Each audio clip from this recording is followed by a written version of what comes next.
Hi, I'm Kiana, and today I'm going to show you how I make one of my favorite suppers. It's a farro beef and potato pilau. Pilau is a Kenyan rice dish that's typically made with Basmati rice, but to make this a little bit more health-packed, I'm going to be using farro. If you're able to plan ahead, soak your farro in a bowl of cold water overnight until it's tender. To start the base of the pilau, I'm going to sear my meat. I always recommend having meat at room temperature before cooking so it cooks nice and evenly.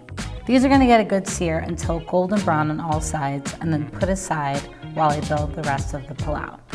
A key part of cooking pilau is to allow the onions to cook until they're really dark.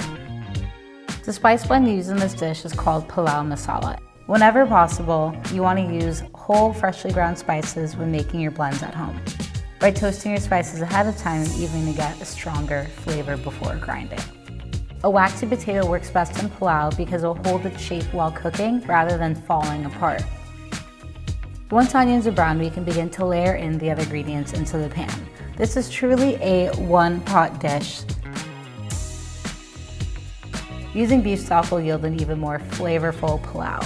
If you don't have any stock, water of course can be used, but I would try using any other flavored stock just to make sure everything tastes delicious. Pilau is a very aromatic and spice-filled dish, so adding a whole cinnamon stick before putting it in the oven will help impart that flavor throughout your pilau. Finishing the pilau in the oven is a great way to make sure all of your potatoes are cooked through. It's very common with Kenyan dishes to have a fresh salad known as kachumbari alongside your meat dishes. This is a really simple salad that is dressed with a little bit of lemon and salt just to pull out the natural flavors of the vegetables. The longer it sits, the softer all your veggies will be. So I like to prepare this while my pilau is in the oven so it can be soft enough by the time it's ready to serve, but not soggy. Pilau is such a homely dish, so serve it right in a bowl with the kachumbari right on top or on the side of the plate.